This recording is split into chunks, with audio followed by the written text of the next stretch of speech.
Hi YouTube. Are you desperately trying to learn a language but you feel stuck for a while? Or do you want to start learning a new language but you don't know where to begin?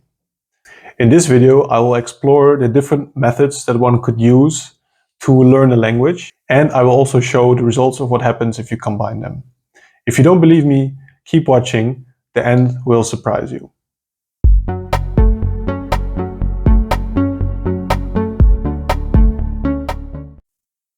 Let's start off with the why. Why do you want to learn a different language? Maybe you want to move to a different country. You want to connect to different people. You want to learn about a different culture. I think for most people, it's about opening their mind to a new experience. And if I look in my direct circle, I know a lot of people who try to learn a new language either have moved to a different country or are together with someone who is from a different country, and they want to get to know that person a bit better by also learning about their culture and their language. So as you can see, learning a language often has a very personal and emotional meaning to a lot of people.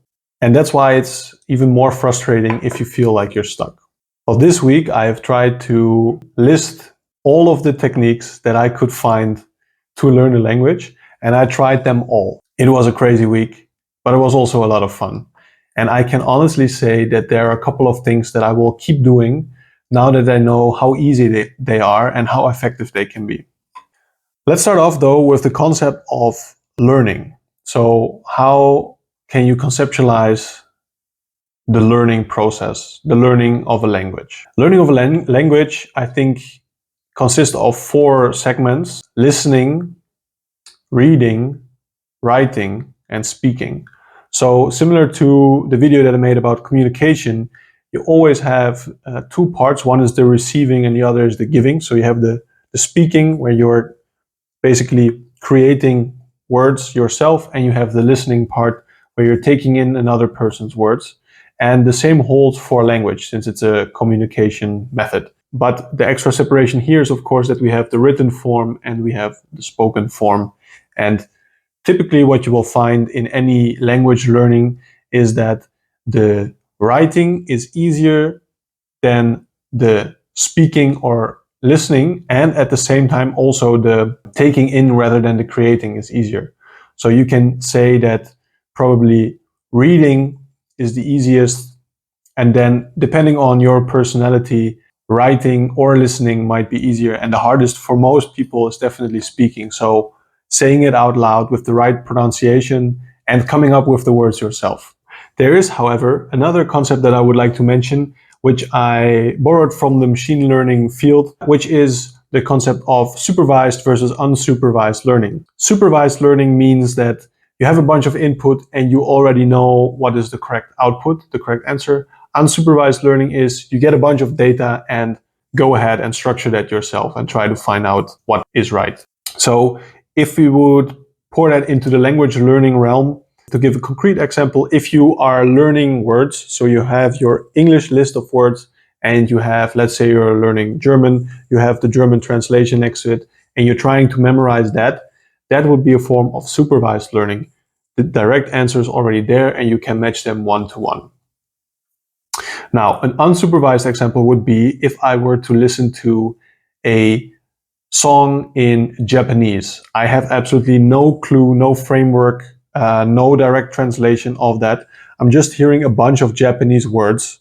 And the difference between the two is that learning a list of words takes a lot of conscious effort and focus, but the effectiveness is very high. So the time that you spend on that will give a lot of results compared to just listening to songs in a different language. If you have no framework or structure which you can connect to that song, to the words that you hear, the benefit will be low. However, it also takes much less effort. There is a big disclaimer here, which is why I want to mention it, that if you have started to put some effort into creating this structure, this framework of a language that you want to learn, so if you have learned some grammar and you already learned a couple of words, then this unsupervised learning actually can be a kind of accelerator, and you can use it to maximize the amount of output in any given time with the amount of effort that you want to bring in. So to make that clear, if you are following some courses and if you have some structure or background in a given language, listening to songs in that language might actually benefit you a lot because it adds to the framework which you already have. So I have found for you 8 methods that are extremely effective and easy to implement. Anyone can do it. And I also have a couple of extra tips that might help you make it a bit easier. So let's dive in to the first method, which is maybe a very obvious one, but one that a lot of people want to avoid, and it is taking a course. And when I talk about taking a course, I would prefer you to really take an in-class course where you have a teacher and also fellow students who might be in a similar situation to you. I will assure you that it is a great experience. I myself am following courses for Turkish. So I have a course once a week. We get homework, we get extra material such as some YouTube videos that we can watch, some songs to listen, and some things that we can read. You will find that it is much different than your high school experience because there is no pressure for you to have everything done all the time. It's basically your own initiative, but you are progressing together with the group. So you also want to be there and make progress and not lag behind. So it is an extra motivator, but everyone understands if you have work, if you have other priorities at certain moments, you will be forgiven, but at least you're not alone in your journey to learn the language. If, however, your language of choice is not available in an in-person, in-class course in your country, which is likely, right? If you have a partner that is from a different country and you are living in your country, chances of your country facilitating a class in person from a completely random country is very low. It can happen. There are, though, really nice self-study books online for almost any language. And you have to find for your language which are the good ones, but self-study books are typically really good because they build your knowledge up from a basic level. They add the words, they add the grammar. You can take it in your own pace.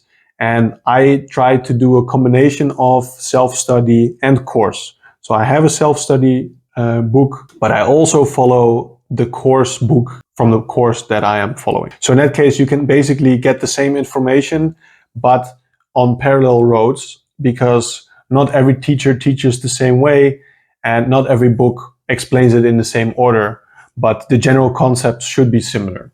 So once you start to build that framework from the learning in a supervised way from courses or from your self-study books or you can start to benefit a bit more from the unsupervised learning techniques. So try to find from the genre of music that you enjoy a band or a singer in the language that you want to learn and just start listening that again and again. So what I'm doing currently on my way to work, if I go by bike or if I'm in the car, I try to put on bands or artists in Turkish so that I can learn like kind of in the background without paying any conscious effort. I do get exposed to the language. I hear how they pronounce certain words. I recognize certain words and I try to sing along. Imagine that depending on how old you are, you might have had this experience in the past. When I was younger, Pokemon had a theme song, not a theme song, but had a song in the end where they would sing the names of all 151 Pokemon. Nowadays, there are way more. I don't know how kids do it, but I was able to name all 151 Pokemon. My dad got completely crazy with me because he said, how can you remember this, but you cannot remember the stuff that you learn in school, basically, right? I mean, I had different priorities, obviously, but there is a lesson to be learned in there, which is that song and repetitiveness and also having fun has a very great power in learning. So try to leverage that for your own effect. So start listening to music, do it in the background.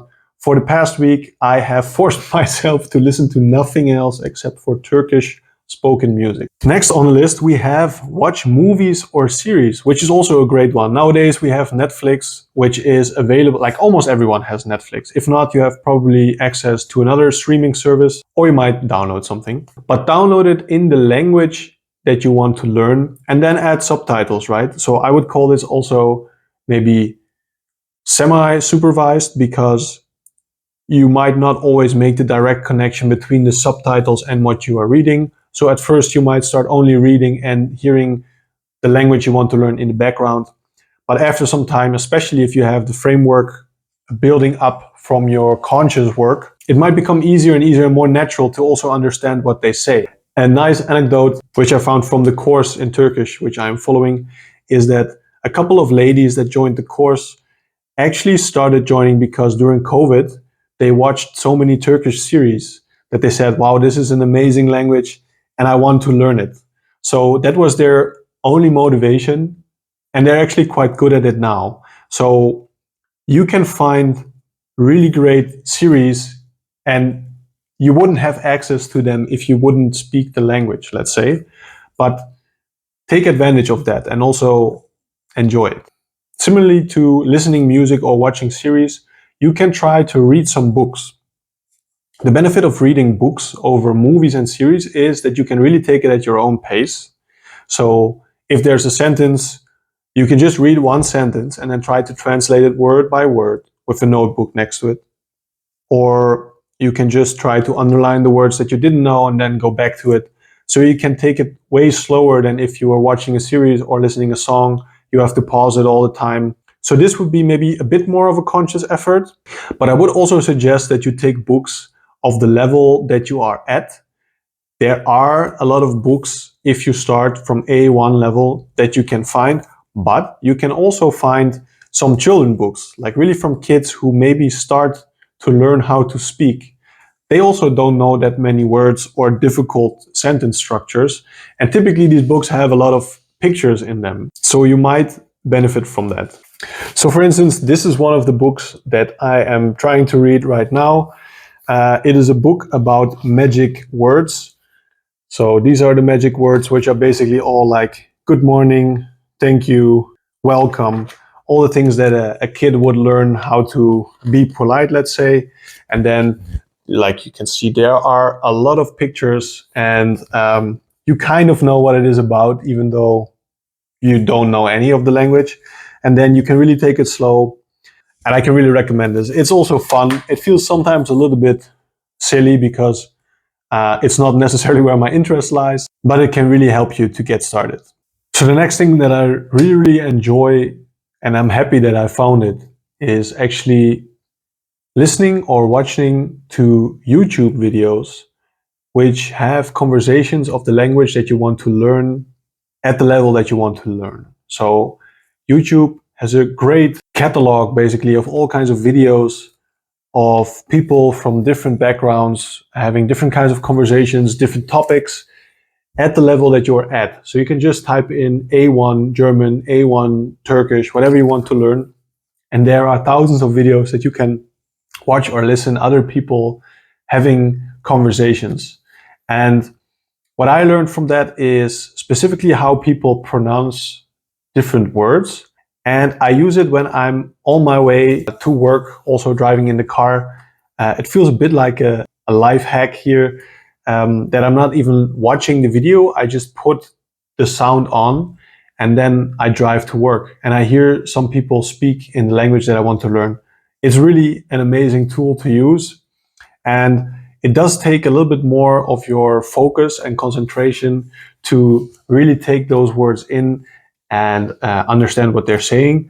But I felt like a lot of words that I actually learned from context of the conversation, which I didn't know before.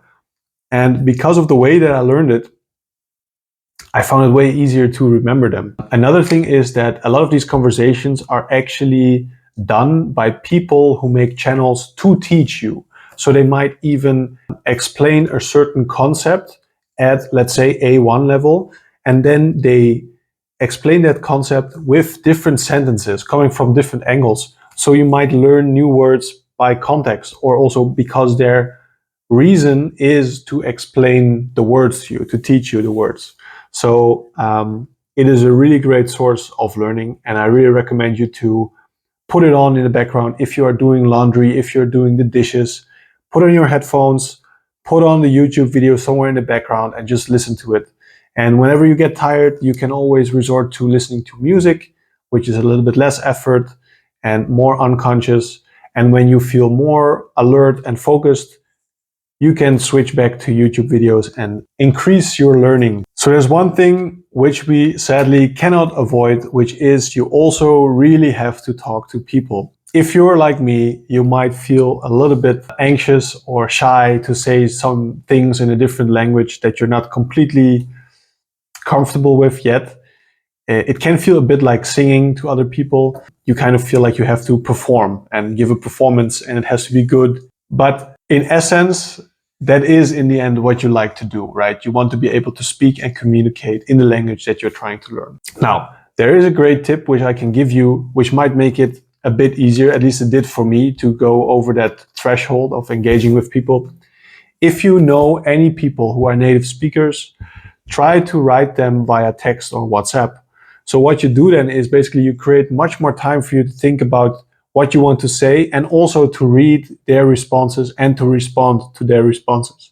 So it becomes a bit like the book situation, where you can take your time to read through the words, look up the words you don't know, and then write your answer. But it is still having the effect of talking to a real person, getting to learn about their day, connecting with a human being, and having that real communication going on.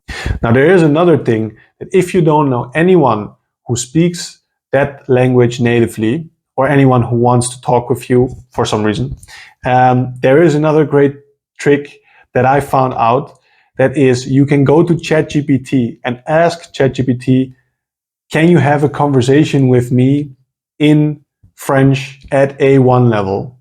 And you can talk about animals, about food, about holidays, whatever you want, and ChatGPT will do that, because most languages that I checked, at least, ChatGPT is able to respond in, and it also has this concept of A1, A2, B1, B2, etc. So you can actually use ChatGPT as a kind of chatbot in a different language to mimic having that conversation with a different human being. Sadly, there is another thing which we cannot go around, and I think that's actually really important to point out. You have to actually learn words. I know, it's sad, but it's the thing that will help you improve the most, as actually I have found. Because you can learn a lot of grammar and you can listen to a lot of conversations and songs, but you actually have to increase your vocabulary. And there is nothing better than the old-fashioned supervised learning, English translation, Turkish translation, and put them together and start to learn. There are luckily great apps that can help you do that.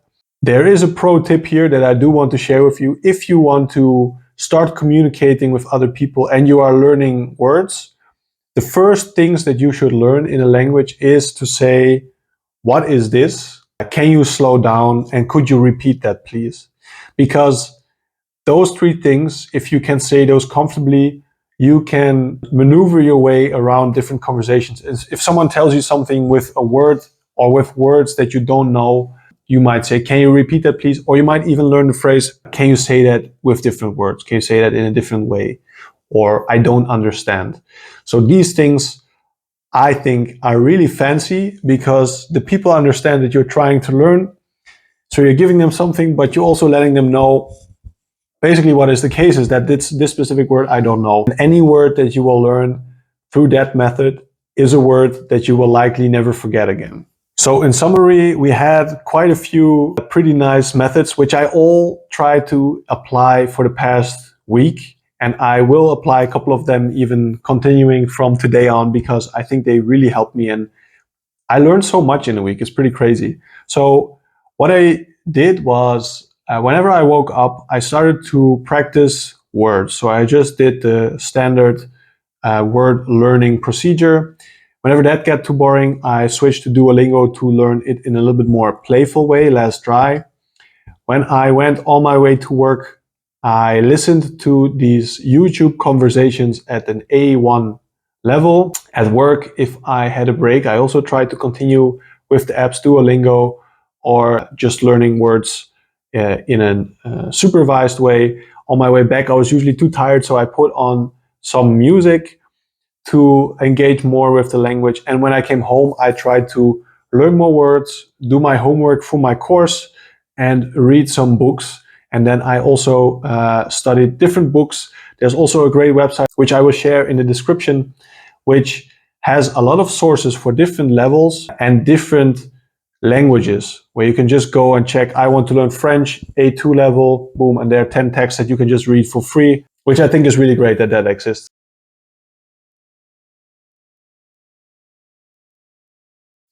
Bugünün videosu bu kadardı arkadaşlar. Artık herhangi bir dili öğrenmek için birçok yöntem biliyorsunuz. Size vermek istediğim ipucu şu, bunu eğlenceli hale getirin ve kendinize küçük bir meydan okuma verin.